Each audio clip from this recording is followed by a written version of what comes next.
주시는 하나님의 생명의 말씀, 마태복음 6장 13절입니다.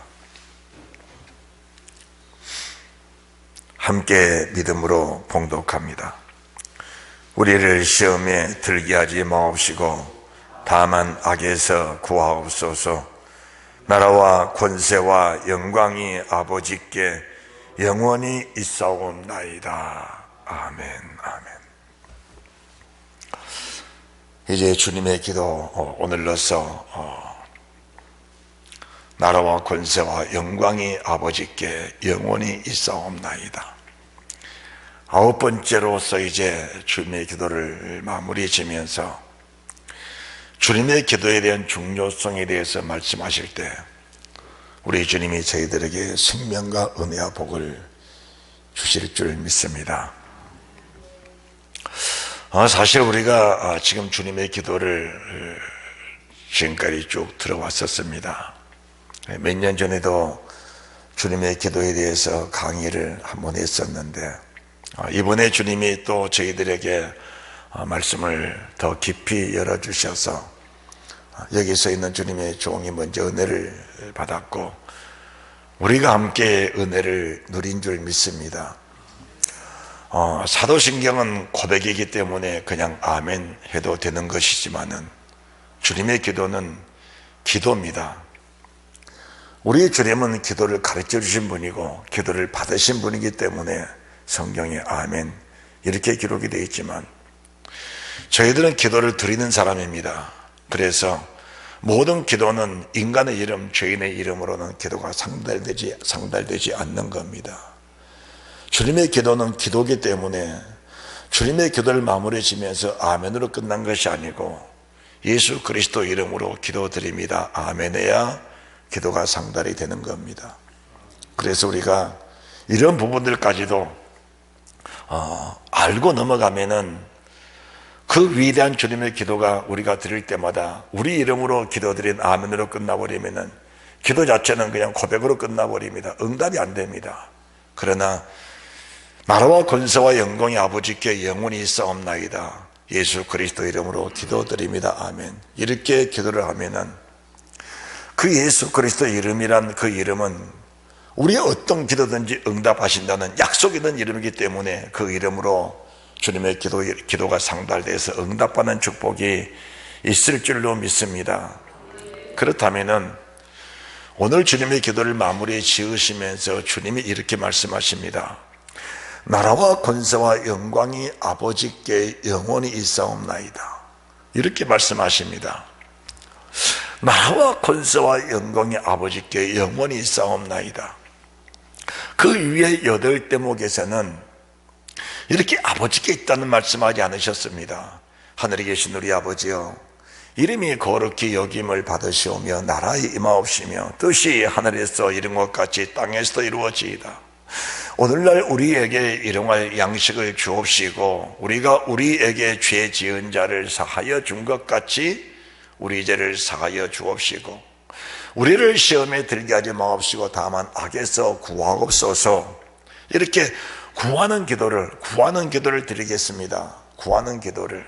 그러면은 위에 8대목의 그 구하는 기도가 이루어졌을 때에 나라와 권세와 영광이 아버지께 돌아가는 이 영광이 있다는 것을 말씀해 드리는 겁니다. 그래서 위에 8대목의 기도, 하늘에 계신 우리 아버지, 그 이름이 거룩하길 받으시오며 그리고 세 번째 나라 임하옵시며 뜻이 하늘에서 이룬 같이 땅에서 이루어지이다.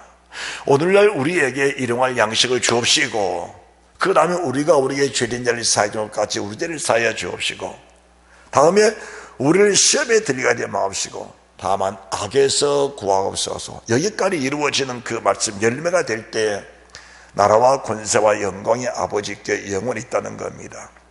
그렇다면은 나라와 권세와 영광이 아버지께 영원히 있는 것인데 이 영원히 있는 그것을 위해서 우리가 살아야 되는 겁니다.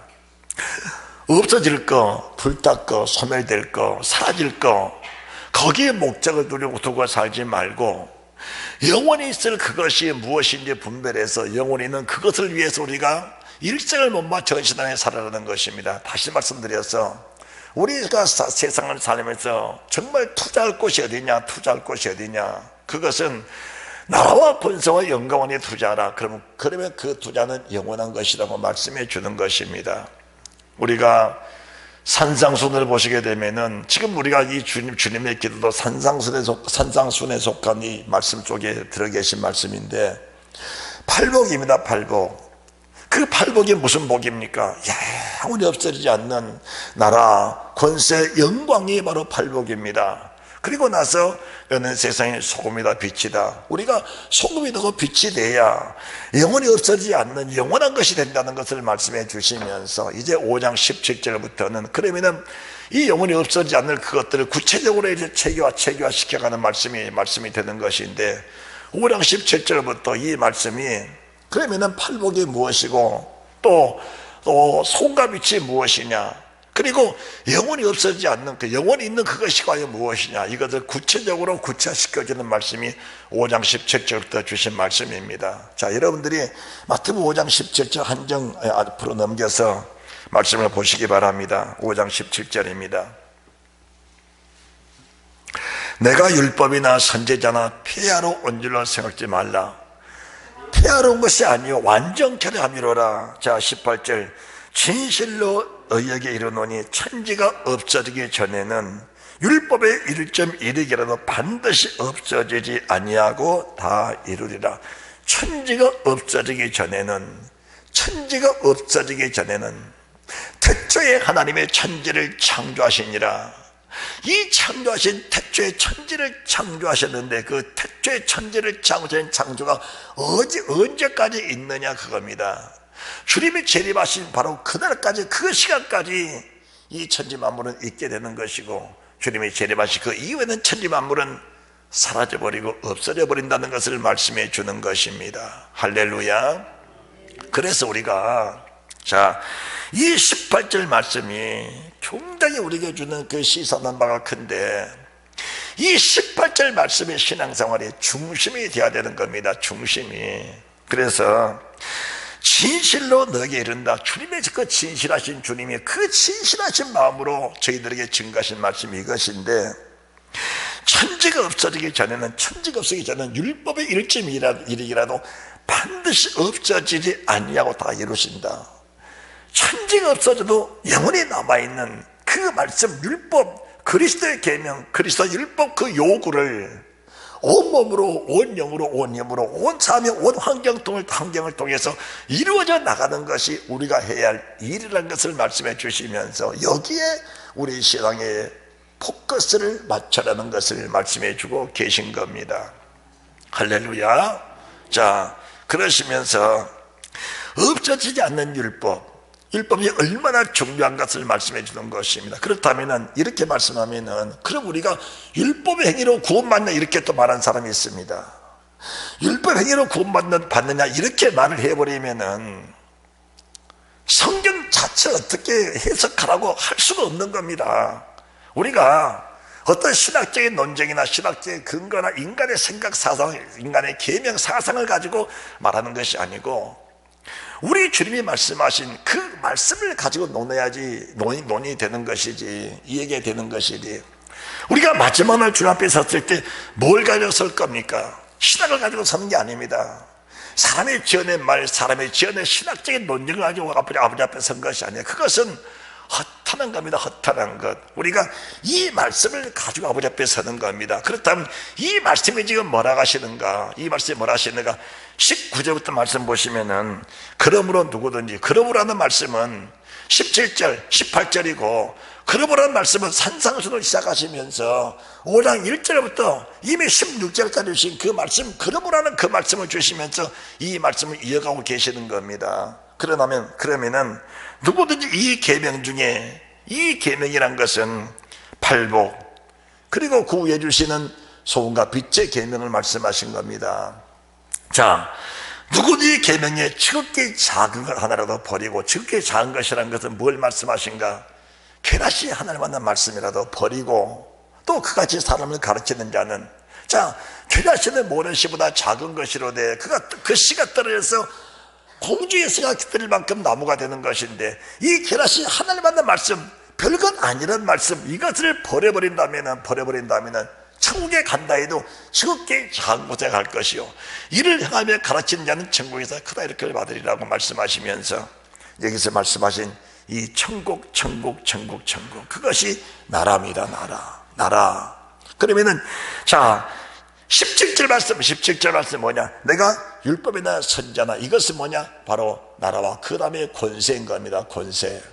하나님의 권세가 뭐냐? 하나님의 권세는 하나님의 명의 권세입니다. 왕의 명령, 상관의 명령, 이것이 권세인 겁니다. 권세 있는 그 명령을 우리가 받았을 때 그 권세의 명령 아래서 복종하는 가르쳐서 신하라고 말하고 종이라고 말할 수 있는 겁니다.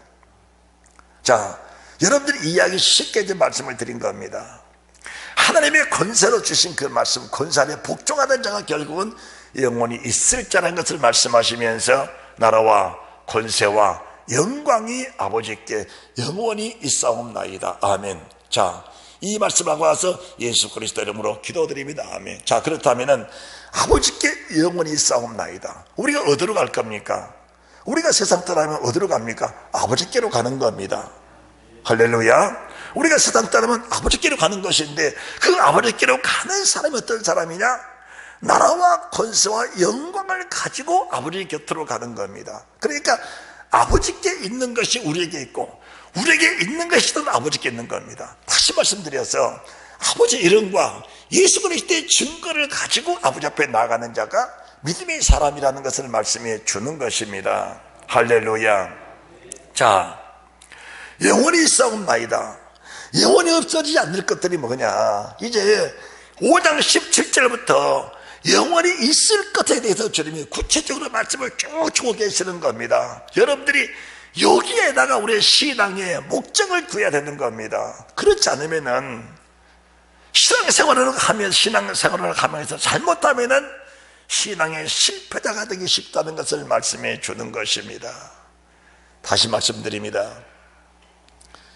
병고침이라든지 물질의 문제라든지 신분의 지위 고하의 문제, 명예 권세의 문제, 세상적인 모든 것들은 믿음의 목적이 아닌 겁니다. 수많은 사람들이 무엇을 먹을까, 무엇을 마실까, 무엇을 입을까의 목적을 두고 신앙생활을 하고 있는 사람들이 대부분입니다. 자, 병고침이라든지 먹고 마시는 문제라든지 사람의 지위 고하의 무슨 그 권세적인 문제라든지 이런 것은 신앙의 목적이 아니고 신앙생활을 도와주는 한 요소에 불과한 겁니다.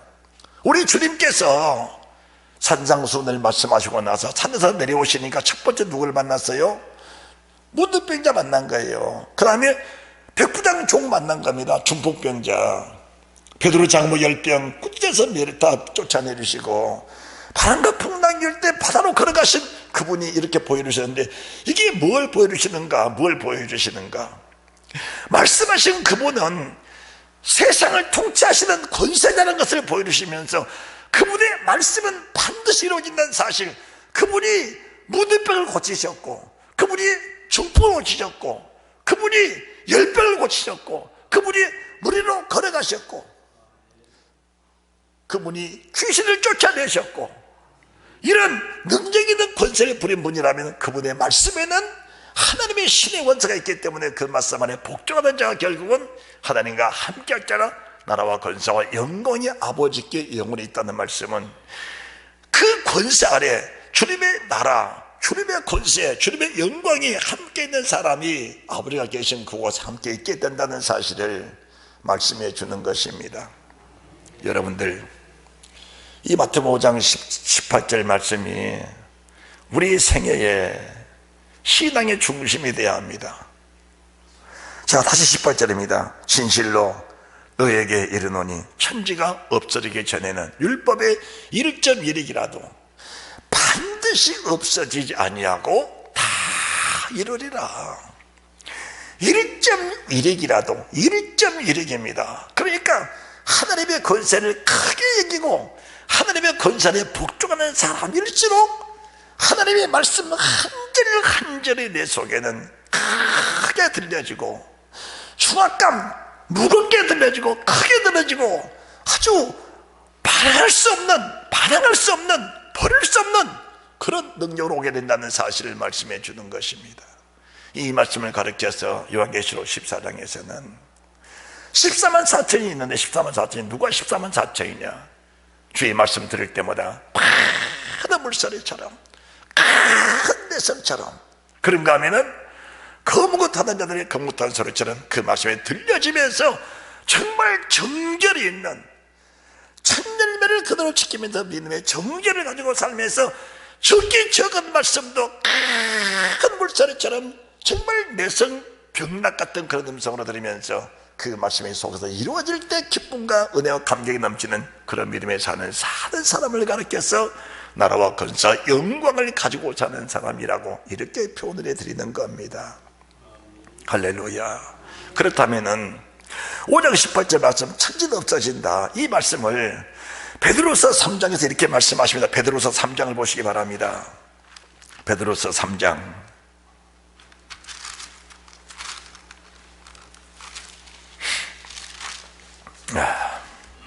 8절입니다. 8절 함께 봉독합니다. 사랑하는 자들아, 죽게는 하루가 천년 같고 천년이 하루 같은 이 한 가지를 잊지 말라. 죄의 약속은 어떠니 더디다고 생각같이 더딘 것이 아니라 오직 너희를 다해 오래 참으사 아무도 멸망치 않고 다 회개하게 이르기를 원하시느니라. 10절 그러나 주의 날이 도적같이 오르니 그 날에는 하늘이 큰 소리로 떠나가고 체질이 뜨거운 불에 부러지고 땅과 그 중에 있는 모든 일이 드러나리로다. 이 모든 것이 이렇게 부러지니 너희가 어떠한 사람들에 마땅하냐? 걸어가는 것과 경건함으로 하나님의 날이 임하기를 바라보고 간절히 사모하라. 이렇게 기록이 되어 있는 겁니다. 자, 내가 진실로 이르노니 천지가 없어진다. 천지가 없어지기 전에는 말씀한 이 천지가 뭐냐? 주님이 재림하는 그날, 바로 이 날이 어떤 날이냐? 바로 큰 나팔 소리가 오는 날입니다.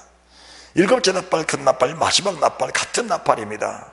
같은 나팔인데 그 상황에 따라서 표현만 다를 뿐, 일곱째 나팔, 마지막 나팔, 큰 나팔, 이 나팔 소리가 나게 되면은 우리가 살고 있는 이 땅 천지입니다. 사람의 신앙의 목적이 어디냐? 이 목적을 어디다 두고 사느냐? 그래서 요한계시록 17장 18장에는 그 인생의 목적의 가치관이 어디다 있느냐? 그 가치관을 거기 두고 사는 사람들이 애통하고 아파하고 괴로워하고 몸부림치는데 그 몸부림이 뭐냐? 그 몸부림이 멸망으로 들어가는 자, 멸망으로 사망으로 들어간 자의 몸부림이다, 그 말입니다. 우리의 신앙의 목적은 물질이 아닙니다. 우리 신앙의 목적은 건강도 아니에요.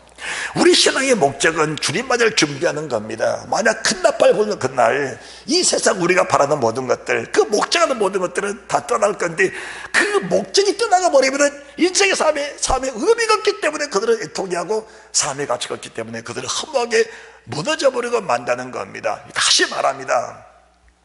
두 사람이 밭에 있습니다. 밭을 갑니다. 두 사람이 밑돌 갑니다. 두 사람이 밑돌을 갈고 두 사람이 밭을 매는데 무슨 목적을 두고 밭을 갈고 무슨 목적을 두고 밑돌을 돌리느냐?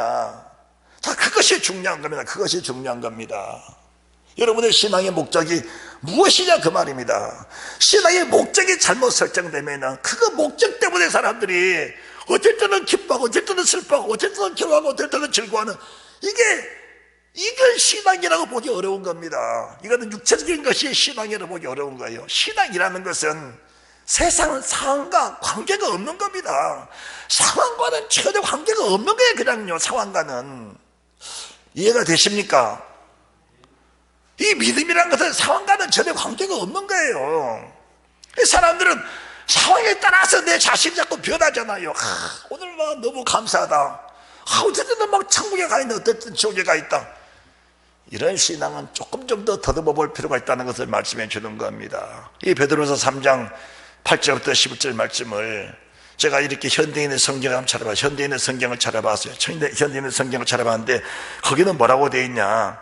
그날에는 하늘이 큰 소리를 내며 사라지고 천체는 불에 타서 녹아버릴 것이며 땅과 거기 있는 모든 것이 타서 없어질 것이다. 이렇게 기록이 되어 있어요. 현대인의 성경이 이렇게 기록이 되어 있는 겁니다. 자, 우리가 지금 보고 있는 성경 베드로서 3장 이 10절에는 그러나 그날이 주의 날이 도적같이 오리니, 그날에는 하늘이 큰 소리로 떠나고 주의 날이 도적같이 오리니, 이게 무슨 말씀이에요? 도적같이 온다는 말씀이 무슨 말씀이냐? 우리 주님이 예루살렘 올라가시면서 무화과나무를 보셨어요. 그 무화과나무를 보셨는데, 우리가 무화과나무 봄에 예를 들어서 이제 잎사귀가 나고 이제 막 그 무화과나무 이제 잎사귀가 이제 나기 시작할 때, 그때 우리가 아이고 무화과나무 좀 따먹으라다, 이게 이렇게 안 하잖아요. 근데 주님이 그냥 무화과나무로 가신 거예요. 그냥 가셔서 보시고 열매가 없으니까 세워져 버린 거예요. 이게 도적같이 오시는 주님이란 표현을 주고 있는 겁니다, 지금. 그러니까 우리가 할 것은 뭐냐? 주의 날에 도적같이 오니까 우리의 신앙의 목적을 가지고 사는 사람들은 도적같이 오셔도 전혀 상관이 없는 거예요. 이게 뭐냐? 이미 맞을 준비 되어 있다는 겁니다. 할렐루야. 이미 주님 맞을 준비가 되어 있다는 거예요. 그러니까 이렇게 해서 주님 맞은 사람들은 주님 할렐루야 아멘 어서 오시옵소 마라나타라고 고백할 수 있는데, 주님 열매는 없는데 지금 내게 오시면 어떻게 합니까?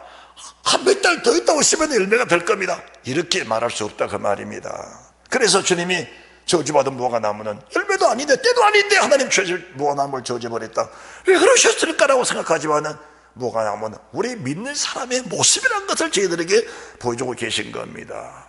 그래서 우리는 주님 내가 인자 믿었습니다, 인자 깨달았습니다, 저는 못되시는 건 아니고 나이 많아서 예수 믿었는데 언제 준비합니까? 이런 표현을 할 수가 없는 거예요. 인간의 목적이 뭐냐? 우리가 태어나기 전부터 주님은 세상 모든 창조하기 전부터 하나님을 경외하고 섬기도록 만들어 놓은 것이 하나님의 계획과 목적이다, 그 말입니다. 그래서 이 목적, 이 권세에서 이탈돼 버리니까 루시엘 그 아름다운 천사도 하나님이 더럽게 내버린 거 아닙니까? 하나님이 창조하신 아름다운 자는 아담도 하나님의 권세 아래서 떠나니까 하나님이 물리쳐버리잖아요. 첫 번째 난 사람 가인도 마찬가지입니다. 가인도 마찬가지예요. 그러면은 하나님 누구와 함께 계시냐? 그 권세에 굴복됐던 연약한 사람 아벨과 함께 계신다는 거예요. 300년 동안 주님과 함께 삶을 동행했던 그런 애독 같은 사람과 주님 영원히 함께 계시다는 겁니다. 그래서 이런 사람을 가르쳐서 나라와 근소와 영광 있는 사람이라는 것을 말씀해 주는 것입니다. 여기에는 히브리서 11장에 기록된 그 믿음의 사람들이 바로 주님의 영광과 주님의 권세를 있던 사람들이 이런 사람의 모습이라는 것을 저희들에게 보여주고 계신 겁니다. 할렐루야. 나라와 권세와 영광이라는 것은 신분의 관계가 없는 게 신분의 관계가 없는 겁니다. 누구실처럼 그렇게 높은 신분, 천사 중에 가장 어렵다 높은 신분일지라도, 아담처럼 주님이 직접 지은 사람일지라도, 사랑하는 사람 사이에 처음 나온 사람 가인일지라도, 아니 위대한 선지자 발람이랄지라도, 대제사장애들 참 이런 나다카 아비와 같은 이런 사람이라도 하나님의 권세에서 벗어나니까 하나님이 그냥 버려버린 겁니다. 여러분들, 우리는 출애굽한 이스라엘 민족들에 비하면은 보잘것없는 그 이방인 아닙니까? 출애굽한 이스라엘 민족들이 하나님의 권세에서 벗어나니까 하나님이 그들도 광야에서 다 버려버린 모습을 보면서 우리 하나님의 그 속성을 우리가 이해하고 분별할 수 있는 그런 믿음의 사람들이 되어야 된다는 사실을 믿으시기 바랍니다. 왜 신앙이 잘못됐다고 말하냐? 하나님을 가르쳐서 이러십시오 저러십시오 그러는 거예요, 사람들이. 그게 뭐냐? 그 세상 권세 아래서 사면서 그 세상 권세의 목적을 두고 사는 사람들이 하나님을 가르쳐서 하나님 내게 이렇게 해주세요 저렇게 해주세요 그러다가 그게 제대로 안 되니까 신앙 자체가 이미 꺼져버렸지, 말살돼버리는, 그 신앙 자체가 실패해버리는 그런 경우가 오게 된다는 겁니다. 어디 피조물이 조물주들어 이르라지라 그런 피조물이 어디가 있겠습니까? 어디가 있겠어요? 우리가 사용하는 국그릇, 밥그릇 하나도 주인이 쓰고 싶은 대로 국그릇에 밥 담을 수도 있고 밥그릇에 국 담을 수도 있고 반찬그릇에 밥 담을 수도 있고 반찬그릇에 국 담을 수도 있는 거예요. 그건 주인 뜻대로 하는 거예요. 근데 그릇이 나는 밥그릇인데요 나는 국그릇인데요 이렇게 말할 수가 없는 겁니다. 그렇잖아요. 우리는 피조물은 사실을 인정하면서 그분의 뜻이 무엇을 분별하면서 그분의 나라, 그분의 권세, 그분의 영광을 위해 살게 되면 그분은 반드시 저희들에게 은혜와 복을 주신다는 사실을 믿으시기 바랍니다. 없어질 그것에 신앙의 목적을 두지 마시고 무엇이 영원히 있는 것이냐, 우리는 그것에 목적을 두시면 우리 신앙은 절대로 실패할 수 없다는 사실을 믿으시기 바랍니다. 세상 헛된 것에 소망 두지 말라는 거예요.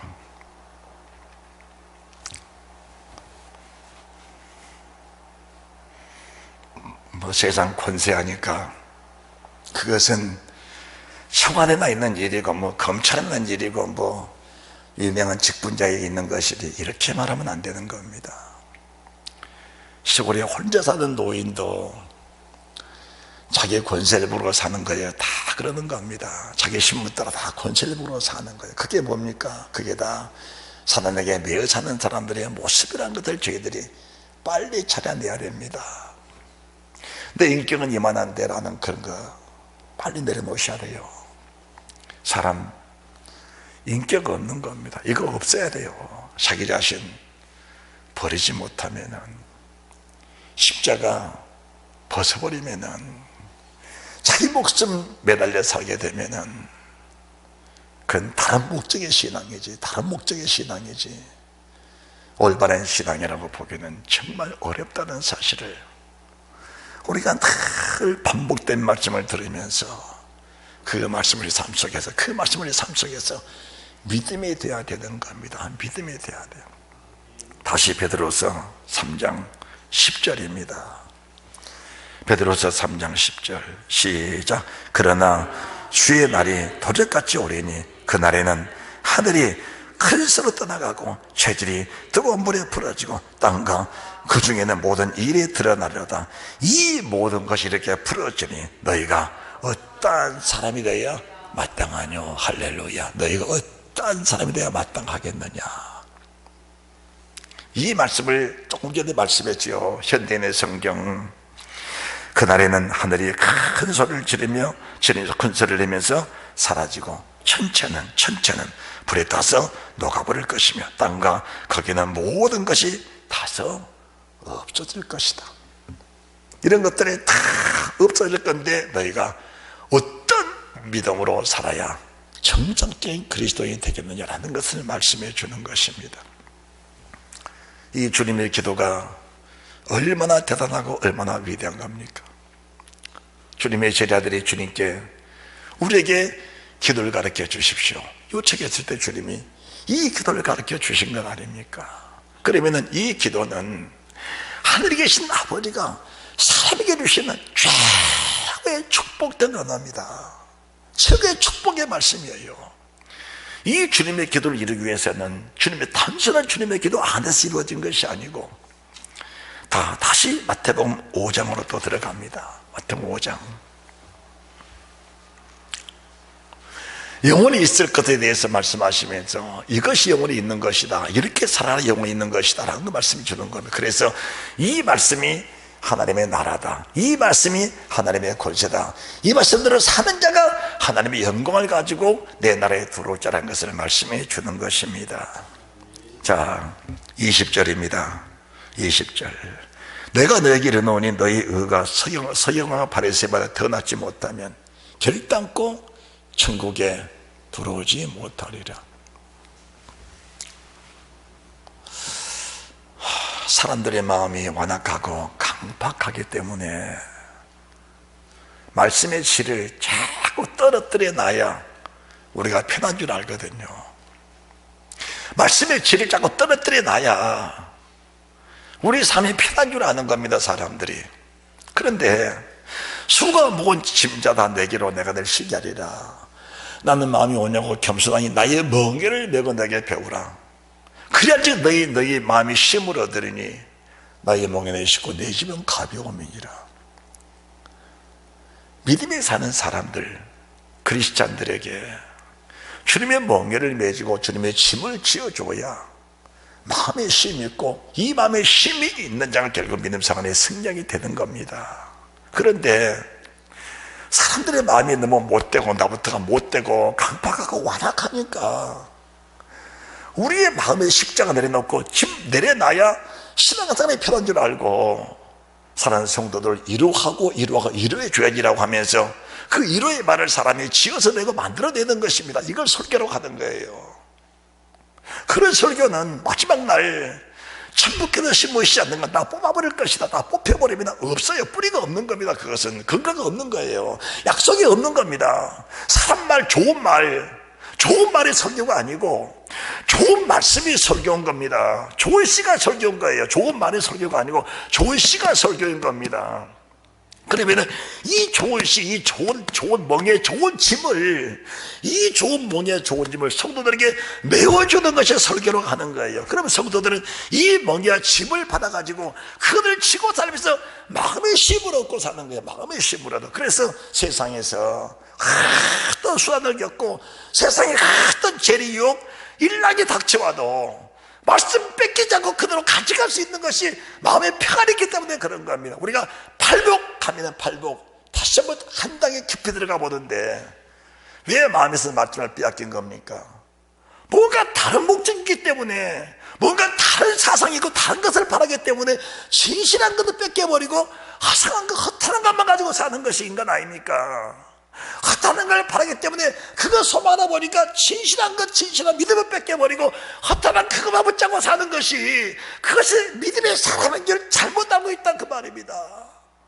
허탄한 그것을 100번 뺏겨도 괜찮은 거거든요. 1000번 마음을 뺏겨도 괜찮은 거예요. 그래서 오른밤을 치느냐 왼밤을 돌려대라, 이거 허탄한 거거든요. 허탄한 거, 이거 뺏겨도 괜찮은 겁니다. 억지 오를 끌까 내가 심리 동행이 줘라, 속옷 뺏겼냐 겉옷 벗어줘라, 이건 허탄한 거예요.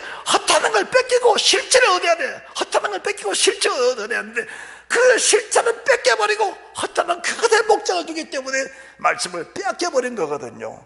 왜 환난 못 이깁니까? 왜 핍박을 못 견딥니까? 환난과 핍박은 육체에 속한 거예요. 육체에 속한 거예요. 육체에 속한 그것 때문에 우리가 실체를 뺏겨버린다면은 신앙의 실패자가 되고도 남는다는 것을 말씀해 주는 겁니다. 육체가 뭐 하는 가, 육체가. 여러분들 베드로전서 1장을 보시기 바랍니다. 베드로전서 1장. 육체가 뭐 하는 것이냐? 육체가 아무것도 아닌 거예요, 그거. 베드로전서 1장입니다. 22절.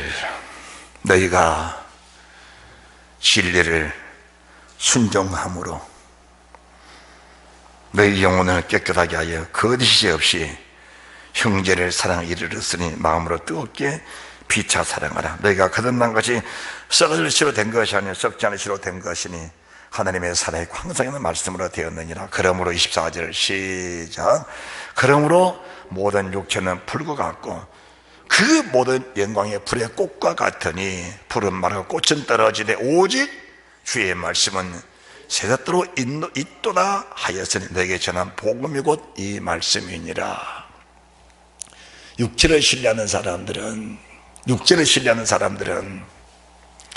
환난 오고 시험 오고 육체적인 불이익 당하면은 그 자체가 믿음이니까, 육체를 신뢰하는 자체가 믿음이니까, 내 건강을 믿고 살다가 건강 무너지면은 우리가 믿을 게 뭡니까? 믿음이 무너져 버렸다 그 말입니다.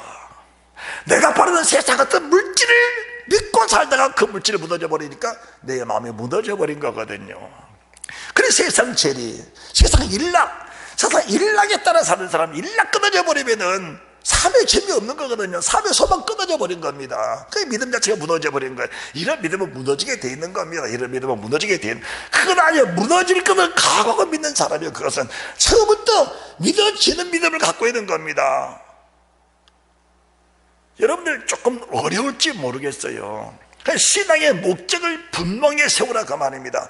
나라와 권세와 영광 앞에 영광이 우리의 믿음을 세워나가야지 무너지지 않는 것이니, 지금 우리가 이 산상수훈의 말씀을 마치고나 주님의 마태복음 10장 24절부터 그러므로 누구든지 내가 저나 이 복음 이 말씀을 듣고 지혜로운 자들은 건축안에 반석에 집을 지은 지혜로운 사람 같으리니 비가 내리고 창수하고 바람에 불어 부딪히되 무너지지 않는다. 그는 주초에 반스러운 지혜로운 사람이다. 이 씨 뿌리는 비유가 씨 뿌리는 비유가 이 말씀을 듣고 우리 털을 다지면서 반석에 집을 짓는 기초석을 놓는 거거든요. 기초석을. 그런데 우리 목적, 우리 가치관이 무너질 수밖에 없는, 넘어질 수밖에 없는 모래 같은 그런 성을 쌓는 사람들은, 이미 마음에서 말씀을 빼앗겨버린 사람, 환난 시험 핍박 다짐을 당할 때 이 무너져버릴 수밖에 없는 그런 사람, 이렇게 한량한 핍박을 견뎠다 할지라도 세상 죄이 일랑이 찾아왔을 때 무너질 수밖에 없는 그런 믿음을 가지고 사는 요소 때문에 무너지는 것이지, 주님의 능력 없고 주님의 권능 권세 없어 지켜지지 못한 게 아니란 사실을 믿으시기 바랍니다. 주님이 지키는 건 누구를 지키냐? 진리의 성령이에요. 진리의 성령. 말씀 주시고 성령 충만해서 그 진리의 성령의 말씀을 사수하고 그 말씀에 목숨마저 충성히 나아가는 그 나라와 그 권세와 그 영광 아래서 주를 섬기는 사람, 그 나라가 영원, 나라와 권세와 영광이 아버지께 영원히 있사옵나이다. 영원히 있는 주님 곁에 가는 사람이 이 사람 아닙니까? 우리가 세상에서 주님 곁에 가는 것이 아버지 곁에 가는 것인데 뭘 가지고 가느냐? 하나님의 나라 천국을 가지고 가는 거예요. 권세에 복종했던 그 믿음을 가지고 가는 거예요. 오직 하나님의 영광에 살아갔던 그 영광을 가지고 주님 나라 간다, 그 말입니다. 이 사실을 우리가 믿고 가는 것이 믿음의 사람의 모습이라는 사실을 믿으시기 바랍니다. 이해되지요? 네, 이해가 다 됩니다. 자, 베드로전서 1장 24절 다시 보시기 바랍니다. 시작. 그러므로 모든 육체는 불과 같고 그 모든 영광의 불의 꽃과 같으니 불은 마르고 꽃은 떨어지되 오직 주의 말씀은 세세토록 있도다 하였으니 너에게 전한 복음이 곧 이 말씀이니라. 할렐루야. 복음하면은 사람들이 좋은 소식이다, 복된 소식이다.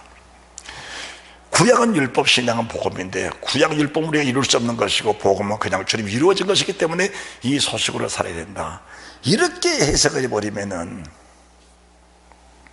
사람을 딱 죽이는 영혼의 살인자가 될 수 있다는 사실을 우리가 알아야 됩니다. 세세토록 없어지지 않는 것은 나라와 권세와 영광인데, 그 나라와 권세와 영광이 뭐냐? 우리에게 전한 이 복음 없어지지 않는 것, 그것은 맨 마지막에 남아있는 것은 천국과 지옥밖에 없는 겁니다. 여러분들 절대로 여러분 속지 마시기 바랍니다. 절대로 속지 마세요. 자, 다시 마태복음 5장 보시기 바랍니다. 마태복음 5장 다시. 자, 우리가 마태복음 5장 보시기 전에 마태복음 4장 17절 말씀 먼저 보시기 바랍니다. 17절.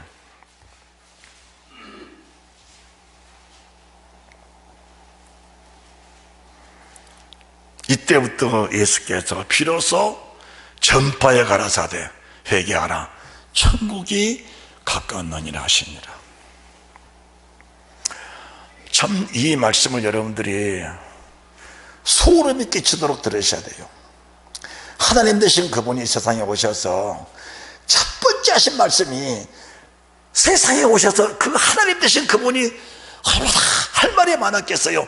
첫 번째 하신 말씀이 그러므로라는 말씀은 사탄의 권세를 이겨내고 40일 금식을 줄이신 이후에 첫 번째 설교할 때 그 맨 처음에 나온 말씀이 회개하라 천국이 가까웠느니라. 이게 무슨 말씀이냐? 세상 가서는 다 불도 없어진다. 그러나 영원히 있는 것은 천국밖에 없다. 그러시면서 이제 이 천국에 들어가는 자가 어떻게 들어가느냐고 말씀하시면서 산상수훈을 주셨고 그 속에 주님의 기도를 주신 거 아닙니까? 주님의 기도를 주신 거거든요. 그리고 나서 이제 사복음서 주시고 그 사복음서 위에 사도 서신들을 주면서 그 말씀들이 구체되어 가고 그 말씀들이 뼈대가 되고 살을 붙이고 열매가 돼서 우리 하나님 영혼의 영성에 들어가는 모든 말씀을 하나님이 다 예비해 놓으셨다, 그 말입니다. 할렐루야. 회개하라 천국이 가까웠느니라. 회개가 뭘 회개입니까?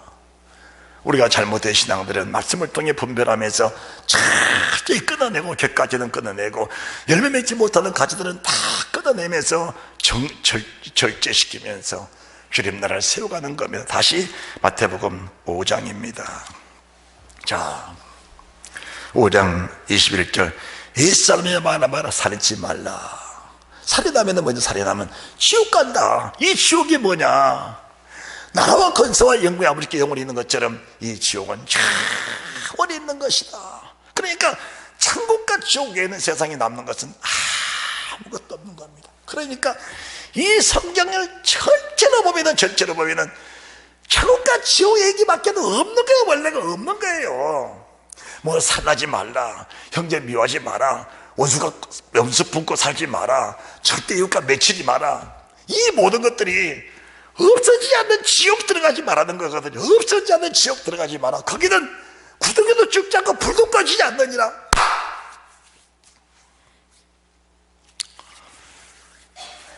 말씀을 아는 사람들이 사랑하는 성도들에게 애간장에 녹을 만큼 말씀을 전해줘야 돼요. 하나님의 종이 이 말씀을 그대로 흡수하면서 애간장에 녹을 만큼 주의 종들이 그렇게 말씀을 전한 겁니다. 우리 주님이 이 말씀을 주기 위해서 십자가에서 피를 쏟으시며 이 말씀을 전한 거거든요. 이 말씀을 전하기 위해서 십자가에서 피를 쏟으시면서 그분이 이 말씀하시고 나서 내가 하나님이다, 죽은 자를 살리고 병자 고쳐내고 귀신 쫓아내는 그것만 한 것이 아니고 이 말씀이 하나님 되신 사실을 그대로 이루기 위해서 십자가에 피를 쏟으면서 이 말씀을 전해주신 분이 주님이시거든요. 그 주의 종들도 강단에 설 때마다 십자가에 내 몸에 걸려있는 그런 마음, 그런 모습으로 말씀을 증거해서 정말 다른 데 목적을 두고 신앙생활 사람들이 그걸 버리고 진정한 신앙 안으로 들어올 수 있게 하는 것이 예배고 말씀이고 설교고 우리가 사는 신앙생활이라는 사실을 말씀해 주는 것입니다. 산하지 마라, 미워하지 마라, 나쁜 감정 가지고 살지 마라. 왜 그러느냐? 우리 꺼지 않는 지옥불이 있다는 걸 말씀해 주는 겁니다. 왜 간음하지 말라고 하는 거죠? 간음은 육체의 최고의 클라이막스의 최고의 쾌락 아닙니까? 육체에 사람이 사는 동안 최고 원하는 것이 남자 여자 관계없이 모든 사람이 다 이 음욕은 다 있는 겁니다. 그렇다면은 있는 그것을 너희가 절제없이 쓰면 그는 반드시 지옥불에 들어간다는 사실을 주님이 명확하게 말씀하시면서 우리는 그 불에 들어가지 말고 영원한 영생 천국, 네가 나라와 권세와 영광을 가지고 주님 나라에 들어오라는 것을 말씀해 주는 것이거든요. 음욕 절대로 가지지 마라. 그것이 올 때마다 이 말씀을 분별하면서 물리치니 힘을 주시고 물리치니 능력을 주시고 대적하면 힘과 능력과 믿음을 주셨으니 그 능력 권세를 사용해서 그것을 물리치고 아버지 앞에 서도록 깨어있으라고 말씀하신 그 주의 음성을 들으면서 이 말씀이 능력과 권세가 되시기를 주님의 이름으로 축복합니다. 인간의 일락을 막아 재미없게 사는 사람, 그런 사람 만들려는 것이 아니고 진정한 평가 난 사람, 마음의 쉼을 얻는 그런 삶, 이미 땅에 살면서 주님 나라를 누리고 사는 영원한 영생의 나라를 누리고 사는 그런 믿음의 삶을 만들기 위해서 우리 하나님이 이 말씀을 주셨다면 우리 이 말씀 한 절 한 점 한 얘기라도 버릴 것이 있겠느냐, 그 말씀이십니다. 그러시면서 거짓 맹세하지 마라, 헛맹세하지 마라. 이게 뭘 말하냐? 헛하는 것 가지고 맹세하지 마라. 거기에 목적 붙지 마라. 하나님은 거기에 관심 없다. 하나님 거기에 관심 없다. 거기 헛하는 거 하나님이 창조했어도 그건 관심 없다. 그 헛하는 거 그거 가지고 내가 사람 영혼을 구원하기 위해서 산업보다 만물을 만든 것이니 그 영혼, 거기다 영혼을 실어서 그 영혼을 빼앗으려고 창조한 것이 아니란 겁니다. 그러니까 하나님의 창조의 질서를 무너뜨리지 말라는 겁니다.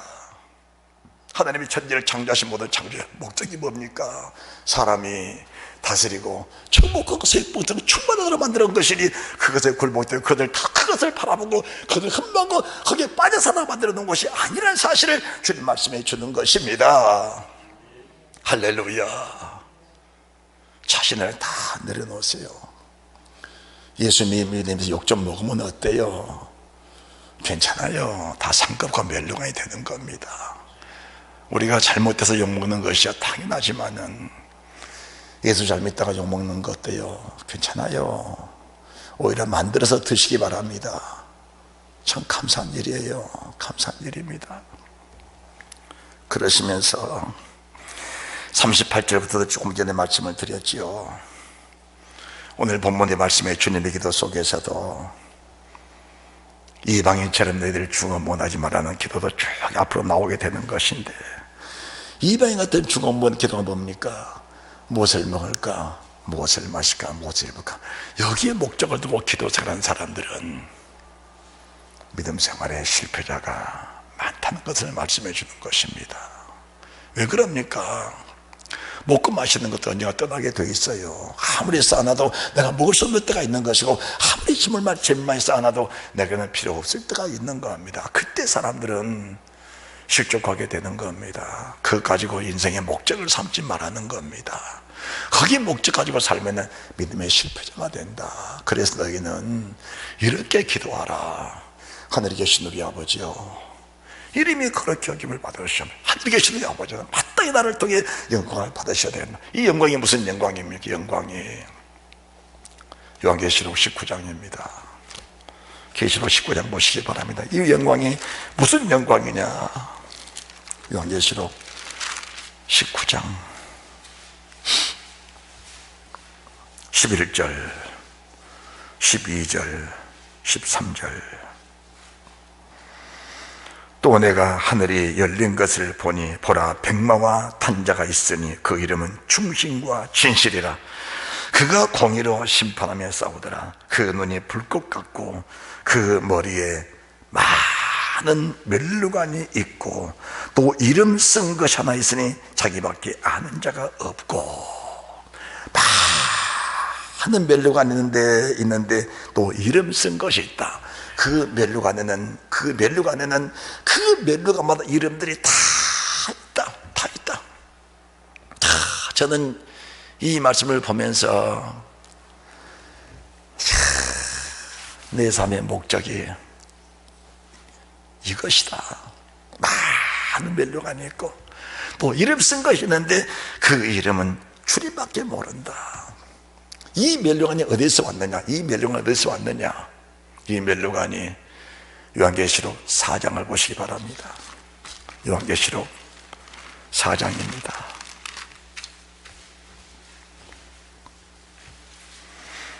8절입니다. 네 생물이 각각 6날개가 있고 그 안과 주위에 눈이 가득하더라. 그들이 밤낮이 닫고 이르기를 거룩하다 주 하나님 곧 전능하신 이여, 전에도 계셨고 이제도 계시고 장차 오실 자라 하고, 그 생물들이 영광과 존귀와 감사를 보좌에 앉으사 세도록 사신 에게 돌릴 때 24 장로들이 보좌에 앉으신 이 앞에 엎드려 세도록 사신 에게 경배하고 자기 멸류관을 보좌 앞에 드리며 이르되. 자, 24 장로들이 보좌에 앉으신 이 앞에 엎드려 세도록 사신 이에게 경배하고 자기 멸류관을 보좌 앞에 드리며 이르되, 우리 주 하나님이여, 영광과 존귀와 능력을 받으신 것이 합당하오니 주께서 만물을 지으신지라 만물이 주의 뜻대로 있었고 또 지으심을 받았나이다 하더라. 평생을 살면서 고난 속에, 아픔 속에, 시험 속에, 환난 속에 세상 재리력 다 끊어내고 세상 일락 다 물리쳐내고 오직 진실하신 말씀 그 앞에 충성을 다하던 주의 종들이 하나님 앞에 섰을 때 받았던 그 멸류관을 벗어도 주님께 다 씌워드릴 겁니다. 이 멸류관은 내가 쓸 것이 아니고 나 같은 죄를 고하신 내 사랑하는 주님이 쓰셔야 됩니다. 주님은 나를 위해서 사람으로 오셨고 나를 위해서 고난을 받으셨고 나를 위해 죽임을 당해주셨고 나를 위해서 거룩한 말씀들을 다 이루어주셨고 약속하신 말씀마다 그대로 다 이루어주셔서 오늘 이 멸류관을 지어낼 가운데 영광 가운데 이 멸류관 쓰게 되었는데, 이것은 내 것이 아니고 주님 것입니다. 이 멸류관 벗어 죽게 드리니까 그러냐, 이 멸류관 속에다 진병주 목사 이름을 써줄 겁니다. 누구 장로, 누구 권사, 누구 안수집사, 누구 집사, 누구 성도, 누구 청년, 그 이름을 다 기록해 놓으신 겁니다. 하나님은 절대 우리 삶의 모든 모습들을 일수간도 잃지 않고 다 보고 계신다는 사실을 믿으시기 바랍니다. 우리 주님이 4장 8절 말씀 보면서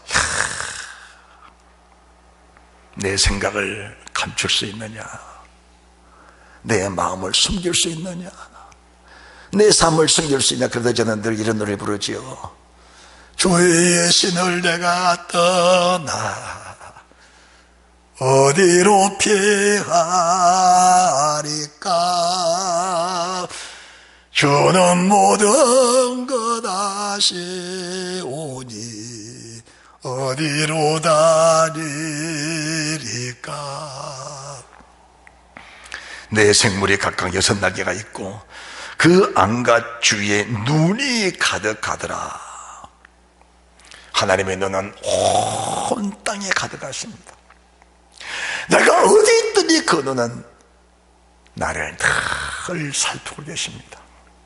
하나님 앞에 믿음으로 살 때도 나를 보고 계셨고, 믿음을 떠나 불신의 삶을 살 때도 나를 보고 계셨고, 은밀하게 죄질 때도 나를 보고 계셨고, 은밀하게 내 자신을 희생하고 충성을 다하면서 내 자신을 쳐서 복종하면서 자신을 주께 바쳐드려 그때도 지금 나를 보고 계셨다, 그 말씀이십니다. 그래서 우리가 인생을 살며 내 자신을 다 돌아보면서 주문을 준비하는 모든 사람의 지혜는 자신의 모든 죄를 주님께 다 고백해드리며 주님은 미쁘고 어려워서 내 죄를 다 씻어주시는 겁니다. 그게 주님의 기쁨이다, 그 말입니다. 우리는 사람을 용서할 때 관용을 베풀었다 말하는데 주님은 우리를 용서하실 때 기쁨을 얻었다고 말씀하신 그 주님의 사실을 믿으시기 바랍니다. 우리는 사람을 용서할 때 내가 너에게 궁일하게 베풀었다고 말하고 내가 너에게 관용을 베풀었다 말하는데 우리 주님 죄를 용서하실 때 내가 내게 기쁨 얻었다고 말씀하신 그 주님이란 사실입니다. 그래서 죄인 한 사람이 회개하고 돌아오면 하늘에 기쁨이 있다는 말씀이, 내가 내 죄를 사함에 기뻐한다 말씀하신 그 말씀을 우리가 믿음으로 받아들인다면 우리 죄를 고백할 때마다 주님 내게다 기쁨 얻으시기 때문에 회개한 자마다 우리 속에 기쁨이 충만하고 은혜가 넘치고 하늘의 소망이 넘치다 우리 있을 나라와 영광과 존귀, 나라와 권세와 영광이 내 속에 들어와 그 영광의 권세를 가지고 주님 나라 가로운 예가 주님 계신 영원히 있으신 주님, 영원히 계신 아버지 그 곁에 내가 함께 있다는 사실을 믿으시기 바랍니다. 이 말씀이 주님의 기도, 이 말씀이 주님의 기도거든요. 무슨 말씀인지 이해가 되시기 바랍니다. 우리가 이 땅에서 삶의 목적은 멜루가 쓰는 게 멜루가 쓰는 겁니다. 그 멜루가 쓰고 영광을 얻고자 하는 것이 아니라 그 멜루가 주께 바쳐드리고 싶은, 주를 만났을 때 뭔가 바쳐드리고 싶어하는 그 마음이 우리 속에 충만해 있어야 되는 거예요. 다시 말합니다. 더 쉽게 말씀드릴게요. 오늘 주님의 날, 하나님의 전을 찾아 나왔습니다. 주님의 전을 찾아 나온 성도들의 마음이 열린 마음으로 오늘 내가 성전에 가서 하나님께 무엇을 바쳐드릴까? 오늘 이 한 주간을 살면 내게 주신 멜로간이 무엇이냐? 물질이면 물질, 회개면 회개, 고백이면 고백. 하나님, 내 삶은, 내 모든 달란트, 이 모든 것들을 다 쏟아바쳤어. 어느 사람은 눈물로 머리털로 팔을 시키는 사람, 어느 사람은 옥합을 깨뜨려 죽게 드리는 사람, 어떤 사람은 자기 몸을 깨뜨려 죽게 바쳐드리는 사람. 이런 내가 주를 만났을 때, 내가 주의 전을 찾아갈 때 내가 주께 무엇을 바쳐드릴까? 이런 큰 설레는 마음을 가지고 사는 그 자체가 바로 나라와 권세, 영광이 내 속에 있다, 그 말씀이십니다. 이런 사람이 영원한 주님과 함께 계실 것이고 그 영원한 주님과 함께 영원을 누릴 수 있는 축복이 된 사람이라는 사실이 하나님 계시는 아버지 시작하시면서 나라와 권세와 영광이 아버지께 영원히 싸움나이다, 영원히 싸움나이다. 그 나라와 권세와 영광을 지금 품에 품고 사는 사람들이 아벨이고 에녹이고 노아고 아브라함이고 이삭이고 야곱이고 요셉이고 다윗이고 그 수많은 믿음의 사람들의 모습이 이 나라와 권세와 영광을 품고 살았던 사람들의 모습이라 그 모습들이 성경에 기록되어 있다, 그 말입니다. 지금 그 사람들이 그 영광을 가지고, 이 성경의 영광을 가지고 그대로 주님께 들어가서 그 영광을 누리면서 우리 아버지가 누리시는 그 영광을 그들이 지금 함께 누리고 있으면서 주님 오시는 재림하신 그날을 간절히 사모하면서 그날에 내게 주실 그 은혜, 그 멜로가 다시 한번 사모해주는 그 은혜가 있다는 사실을 믿으시기 바랍니다. 여러분, 멜로가 쌓는 일에 최선을 다하시기 바랍니다. 멜로가 날 쌓는 일에 최선을 다하시기 바랍니다. 주를 만났을 때 내가 무슨 멜로가 날 드릴까? 사모하는, 간절히 사모하는 그 은혜가 충만하셔서 주님의 기도 온전히 이루어져 나라와 근사 영광의 주님과 함께 나와 함께 세세토록 있는 그 은혜가 넘쳐나시기를 주 예수 그리스도 이름으로 축원합니다. 축원합니다.